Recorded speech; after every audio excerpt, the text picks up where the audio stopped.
अध्याय 2 गीता का सार। संजय ने कहा, करुणा से व्याप्त शोकयुक्त अश्रुपूरित नेत्रों वाले अर्जुन को देखकर मधुसूदन कृष्ण ने ये शब्द कहे। श्री भगवान ने कहा, हे अर्जुन, तुम्हारे मन में यह कलमश आया कैसे? यह उस मनुष्य के लिए तनिक भी अनुकूल नहीं है जो जीवन के मूल्य को जानता हो। इससे उच्च लोक की नहीं अपितु अपयश की प्राप्ति होती है। हे प्रतापुत्र, इस हीन नपुंसकता को प्राप्त मत हो, यह तुम्हें शोभा नहीं देती। हे शत्रुओं के दमन करता, हृदय की शुद्ध दुर्बलता को त्याग कर युद्ध के लिए खड़े हो। अर्जुन ने कहा, हे शत्रुहंता, हे मधुसूदन, मैं युद्ध भूमि में किस तरह भीष्म तथा द्रोण जैसे पूजनीय व्यक्तियों पर उलटकर बाण चलाऊंगा।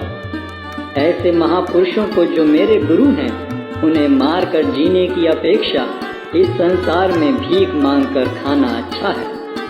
भले ही वे सांसारिक लाभ के इच्छुक हों, किंतु हैं तो गुरुजन ही। यदि उनका वध होता है तो हमारे द्वारा भोग्य प्रत्येक वस्तु उनके रक्त से सनी होगी। हम यह भी नहीं जानते कि हमारे लिए क्या श्रेष्ठ है, उनको जीतना या उनके द्वारा जीते जाना। यदि हम धृतराष्ट्र के पुत्रों का वध कर देते हैं तो हमें जीवित रहने की आवश्यकता नहीं है, फिर भी वे युद्ध भूमि में हमारे समक्ष खड़े हैं। अब मैं अपनी कृपण दुर्बलता के कारण अपना कर्तव्य भूल गया हूँ और सारा धैर्य खो चुका हूँ। ऐसी अवस्था में मैं आपसे पूछ रहा हूँ कि जो मेरे लिए श्रेयस्कर हो उससे निश्चित रूप से बताएं। अब मैं आपका शिष्य हूँ और आपका शरणागत हूँ, कृपया मुझे उपदेश दें। मुझे ऐसा कोई साधन नहीं दिखता जो मेरी इंद्रियों को सुखाने वाले इस शोक को दूर कर सके। स्वर्ग पर देवताओं के अधिपत्य की तरह इस धन धान्य संपन्न सारी पृथ्वी पर निष्कंटक राज्य प्राप्त करके भी मैं इस शोक को दूर नहीं कर सकूंगा।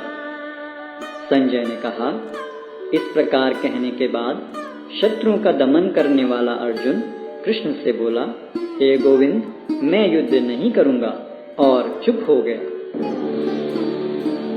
हे भरतवंशी धृतराष्ट्र, उस समय दोनों सेनाओं के मध्य शोकमग्न अर्जुन से कृष्ण ने मानो हंसते हुए ये शब्द कहे। श्री भगवान ने कहा, तुम पांडित्यपूर्ण वचन करते हुए उनके लिए शोक कर रहे हो जो शोक करने योग्य नहीं है। जो विद्वान होते हैं वे न तो जीवित के लिए न ही मृत के लिए शोक करते हैं। ऐसा कभी नहीं हुआ कि मैं न रहा हूँ या तुम न रहे हो, अथवा ये समस्त राजा न रहे हों, और न ऐसा है कि भविष्य में हम लोग नहीं रहेंगे। जिस प्रकार शरीरधारी आत्मा इस शरीर में बाल्यावस्था से तरुणावस्था में और फिर वृद्धावस्था में निरंतर अग्रसर होता रहता है, उसी प्रकार मृत्यु होने पर आत्मा दूसरे शरीर में चला जाता है। धीर व्यक्ति ऐसे परिवर्तन से मोह को प्राप्त नहीं होता। हे कुंती पुत्र, सुख तथा दुख का क्षणिक उदय तथा कालक्रम में उनका अंतर्धान होना सर्दी तथा गर्मी की ऋतुओं के आने जाने के समान है। हे भरतवंशी, वे इंद्रिय बोध से उत्पन्न होते हैं और मनुष्य को चाहिए कि अविचल भाव से उनको सहन करना सीखे। हे पुरुष श्रेष्ठ अर्जुन, जो पुरुष सुख तथा दुख में विचलित नहीं होता और इन दोनों में समभाव रखता है, वह निश्चित रूप से मुक्ति के योग्य है। तत्वदर्शियों ने यह निष्कर्ष निकाला है कि असत का तो कोई चिरस्थायित्व नहीं है, किंतु सत अपरिवर्तनीय रहता है। उन्होंने इन दोनों की प्रकृति के अध्ययन द्वारा यह निष्कर्ष निकाला है। जो सारे शरीर में व्याप्त है उसे ही तुम अविनाशी समझो। उस अव्यय आत्मा को नष्ट करने में कोई भी समर्थ नहीं है। अविनाशी, अप्रमेय तथा शाश्वत जीव के भौतिक शरीर का अंत अवश्यम भावी है। अतः हे भरतवंशी, युद्ध करो। जो इस जीवात्मा को मारने वाला समझता है तथा जो इसे मरा हुआ समझता है, वे दोनों ही अज्ञानी हैं, क्योंकि आत्मा न तो मरता है और न मारा जाता है। आत्मा के लिए किसी भी काल में न तो जन्म है न मृत्यु। वह न तो कभी जन्मा है, न जन्म लेता है और न जन्म लेगा। वह अजन्मा, नित्य, शाश्वत तथा पुरातन है। शरीर के मारे जाने पर वह मारा नहीं जाता। हे पार्थ, जो व्यक्ति यह जानता है कि आत्मा अविनाशी, अजन्मा, शाश्वत तथा अव्यय है, वह भला किसी को कैसे मार सकता है या मरवा सकता है। जिस प्रकार मनुष्य पुराने वस्त्रों का त्याग कर नए वस्त्र धारण करता है, उसी प्रकार आत्मा पुराने तथा व्यर्थ के शरीरों को त्याग कर नवीन भौतिक शरीर धारण करता है। यह आत्मा न तो कभी किसी शस्त्र द्वारा खंड खंड किया जा सकता है, न अग्नि द्वारा जलाया जा सकता है, न जल द्वारा भिगोया या वायु द्वारा सुखाया जा सकता है। यह आत्मा अखंडित तथा अघुलनशील है। इसे न तो जलाया जा सकता है, न ही सुखाया जा सकता है। यह शाश्वत, सर्वव्यापी, अविकारी, स्थिर तथा सदैव एक सा रहने वाला है। यह आत्मा अव्यक्त, अकल्पनीय तथा अपरिवर्तनीय कहा जाता है। यह जानकर तुम्हें शरीर के लिए शोक नहीं करना चाहिए। किंतु यदि तुम यह सोचते हो कि आत्मा अथवा जीवन का लक्षण सदा जन्म लेता है तथा सदा मरता है, तो भी हे महाबाहु, तुम्हारे शोक करने का कोई कारण नहीं है। जिसने जन्म लिया है उसकी मृत्यु निश्चित है और मृत्यु के पश्चात पुनर्जन्म भी निश्चित है। अतः अपने अपरिहार्य कर्तव्य पालन में तुम्हें शोक नहीं करना चाहिए। सारे जीव प्रारंभ में अव्यक्त रहते हैं, मध्य अवस्था में व्यक्त होते हैं और विनष्ट होने पर पुनः अव्यक्त हो जाते हैं। अतः शोक करने की क्या आवश्यकता है।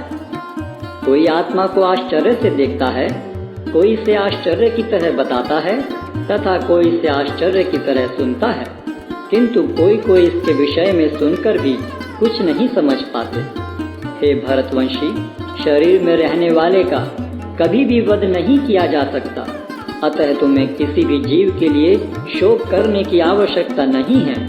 क्षत्रिय होने के नाते अपने विशिष्ट धर्म का विचार करते हुए तुम्हें जानना चाहिए कि धर्म के लिए युद्ध करने से बढ़कर तुम्हारे लिए अन्य कोई कार्य नहीं है। अतः तुम्हें संकोच करने की कोई आवश्यकता नहीं है। हे पार्थ, वे क्षत्रिय सुखी हैं जिन्हें ऐसे युद्ध के अवसर अपने आप प्राप्त होते हैं, जिससे उनके लिए स्वर्ग लोक के द्वार खुल जाते हैं। किंतु यदि तुम युद्ध करने के स्वधर्म को संपन्न नहीं करते, तो तुम्हें निश्चित रूप से अपने कर्तव्य की उपेक्षा करने का पाप लगेगा और तुम योद्धा के रूप में भी अपना यश खो दोगे।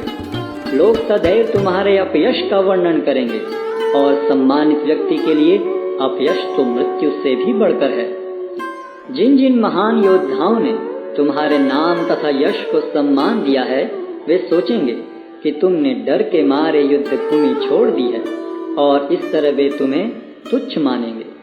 तुम्हारे शत्रु अनेक प्रकार के कटु शब्दों से तुम्हारा वर्णन करेंगे और तुम्हारी सामर्थ्य का उपहास करेंगे। तुम्हारे लिए इससे दुखदाई और क्या हो सकता है। हे कुंती पुत्र, तुम यदि युद्ध में मारे जाओगे तो स्वर्ग प्राप्त करोगे, या यदि तुम जीत जाओगे तो पृथ्वी के साम्राज्य का भोग करोगे। अतः दृढ़ संकल्प करके खड़े हो और युद्ध करो।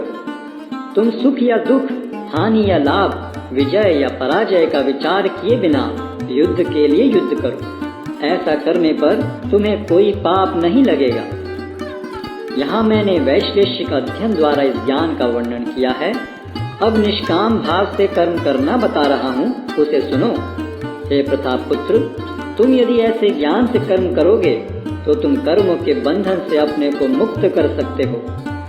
इस प्रयास में न तो हानि होती है न ही ह्रास, अपितु इस पथ पर की गई अल्प प्रगति भी महान भय से रक्षा कर सकती है। जो इस मार्ग पर चलते हैं वे प्रयोजन में दृढ़ रहते हैं और उनका लक्ष्य भी एक होता है।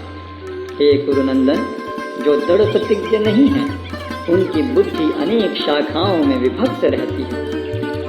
अल्पज्ञानी मनुष्य वेदों के उन अलंकारिक शब्दों के प्रति अत्यधिक आसक्त रहते हैं जो स्वर्ग की प्राप्ति, अच्छे जन्म, शक्ति इत्यादि के लिए विविध सकाम कर्म करने की संस्तुति करते हैं। इंद्रिय तृप्ति तथा ऐश्वर्य में जीवन की अभिलाषा के कारण वे कहते हैं कि इससे बढ़कर और कुछ नहीं है। जो लोग इंद्रिय भोग तथा भौतिक ऐश्वर्य के प्रति अत्यधिक आसक्त होने से ऐसी वस्तुओं से मोहग्रस्त हो जाते हैं, उनके मनों में भगवान के प्रति भक्ति का दृढ़ निश्चय नहीं होता। वेदों में मुख्यतया प्रकृति के तीनों गुणों का वर्णन हुआ है। हे अर्जुन, इन तीनों गुणों से ऊपर उठो, समस्त द्वैतों और लाभ तथा सुरक्षा की सारी चिंताओं से मुक्त होकर आत्मपरायण बनो। एक छोटे से कूप का सारा कार्य एक विशाल जलाशय से तुरंत पूरा हो जाता है। इसी प्रकार वेदों के आंतरिक तात्पर्य जानने वाले को उनके सारे प्रयोजन सिद्ध हो जाते हैं।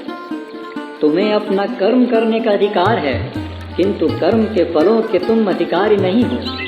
तुम न तो कभी अपने आप को अपने कर्मों के फलों का कारण मानो, न ही कर्म न करने में कभी आसक्त हो। हे अर्जुन, जय अथवा पराजय की समस्त आसक्ति त्याग कर समभाव से अपना कर्म करो। ऐसी समता योग कहलाती है। हे धनंजय, भक्ति के द्वारा समस्त गर्हित कर्मों से दूर रहो और उसी भाव से भगवान की शरण ग्रहण करो। जो व्यक्ति अपने सकाम कर्म फलों को भोगना चाहते हैं, वे कृपण हैं। भक्ति में संलग्न मनुष्य इस जीवन में ही अच्छे तथा बुरे कार्यों से अपने को मुक्त कर लेता है। अतः योग के लिए प्रयत्न करो, क्योंकि सारा कार्य कौशल यही है। इस तरह भगवत भक्ति में लगे रहकर बड़े बड़े ऋषि, मुनि अथवा भक्तगण अपने आप को इस भौतिक संसार में कर्म के फलों से मुक्त कर लेते हैं। इस प्रकार वे जन्म मृत्यु के चक्र से छूट जाते हैं और भगवान के पास जाकर उस अवस्था को प्राप्त करते हैं जो समस्त दुखों से परे है। जब तुम्हारी बुद्धि मोह रूपी सघन वन को पार कर जाएगी, तो तुम सुने हुए तथा सुनने योग्य सब के प्रति अन्य मनस्क हो जाओगे। जब तुम्हारा मन वेदों की अलंकारमयी भाषा से विचलित न हो और वह आत्म साक्षात्कार की समाधि में स्थिर हो जाए, तब तुम्हें दिव्य चेतना प्राप्त हो जाएगी। अर्जुन ने कहा, हे कृष्ण, अध्यात्म में लीन चेतना वाले व्यक्ति के क्या लक्षण हैं? वह कैसे बोलता है तथा उसकी भाषा क्या है? वह किस तरह बैठता और चलता है? श्री भगवान ने कहा, हे पार्थ, जब मनुष्य मनोधर्म से उत्पन्न होने वाली इंद्रिय तृप्ति की समस्त कामनाओं का परित्याग कर देता है और जब इस तरह से विशुद्ध हुआ उसका मन आत्मा में संतोष प्राप्त करता है, तो वह विशुद्ध दिव्य चेतना को प्राप्त स्थित प्रज्ञ कहा जाता है, जो त्रय तापों के होने पर भी मन में विचलित नहीं होता अथवा सुख में प्रसन्न नहीं होता और जो आसक्ति, भय तथा क्रोध से मुक्त है, वह स्थिर मन वाला मुनि कहलाता है। इस भौतिक जगत में जो व्यक्ति न तो शुभ की प्राप्ति से हर्षित होता है और न अशुभ के प्राप्त होने पर उससे घृणा करता है, वह पूर्ण ज्ञान में स्थिर होता है। जिस प्रकार कछुआ अपने अंगों को संकुचित करके खोल के भीतर कर लेता है, उसी तरह जो मनुष्य अपनी इंद्रियों को इंद्रिय विषयों से खींच लेता है, वह पूर्ण चेतना में दृढ़ता पूर्वक स्थिर होता है। देहधारी जीव इंद्रिय भोग से भले ही निवृत्त हो जाए, पर उसमें इंद्रिय भोगों की इच्छा बनी रहती है। लेकिन उत्तम रस के अनुभव होने से ऐसे कार्यों को बंद करने पर वह भक्ति में स्थिर हो जाता है। हे अर्जुन, इंद्रियां इतनी प्रबल तथा वेगवान हैं कि वे उस विवेकी पुरुष के मन को भी बलपूर्वक हर लेती हैं, जो उन्हें वश में करने का प्रयत्न करता है। जो इंद्रियों को पूर्णतया वश में रखते हुए इंद्रिय संयम करता है और अपनी चेतना को मुझ में स्थिर कर देता है, वह मनुष्य स्थिर बुद्धि कहलाता है। इंद्रिय विषयों का चिंतन करते हुए मनुष्य की उनमें आसक्ति उत्पन्न हो जाती है और ऐसी आसक्ति से काम उत्पन्न होता है और फिर काम से क्रोध प्रकट होता है। क्रोध से पूर्ण मोह उत्पन्न होता है और मोह से स्मरण शक्ति का विभ्रम हो जाता है। जब स्मरण शक्ति भ्रमित हो जाती है तो बुद्धि नष्ट हो जाती है और बुद्धि नष्ट होने पर मनुष्य भवकूप में पुनः गिर जाता है। किंतु राग तथा द्वेष से मुक्त एवं अपनी इंद्रियों को संयम द्वारा वश में करने में समर्थ व्यक्ति भगवान की पूर्ण कृपा प्राप्त कर सकता है। इस प्रकार से कृष्ण भावनामृत में तुष्ट व्यक्ति के लिए संसार के तीनों ताप नष्ट हो जाते हैं और ऐसी तुष्ट चेतना होने पर उसकी बुद्धि शीघ्र ही स्थिर हो जाती है। जो कृष्ण भावनामृत में परमेश्वर से संबंधित नहीं है, उनकी न तो बुद्धि दिव्य होती है और न ही मन स्थिर होता है। जिसके बिना शांति की कोई संभावना नहीं है, शांति के बिना सुख हो भी कैसे सकता है। जिस प्रकार पानी में तैरती नाव को प्रचंड वायु दूर बहा ले जाती है, उसी प्रकार विचरणशील इंद्रियों में से कोई एक जिस पर मन निरंतर लगा रहता है, मनुष्य की बुद्धि को हर लेती है। अतः हे महाबाहु, जिस पुरुष की इंद्रियां अपने अपने विषयों से सब प्रकार से विरत होकर उसके वश में हैं, उसी की बुद्धि निस्संदेह स्थिर है।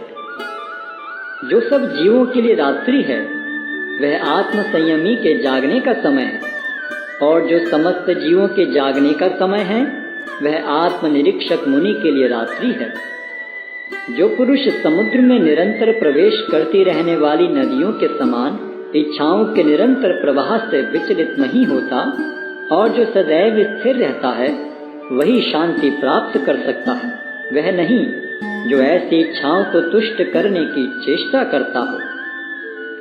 जिस व्यक्ति ने इंद्रिय तृप्ति की समस्त इच्छाओं का परित्याग कर दिया है, जो इच्छाओं से रहित रहता है और जिसने सारी ममता त्याग दी है तथा अहंकार से रहित है, वही वास्तविक शांति को प्राप्त कर सकता है। यह आध्यात्मिक तथा ईश्वरीय जीवन का पथ है, जिसे प्राप्त करके मनुष्य मोहित नहीं होता। यदि कोई जीवन के अंतिम समय में भी इस तरह स्थित हो, तो वह भगवत धाम में प्रवेश कर सकता है।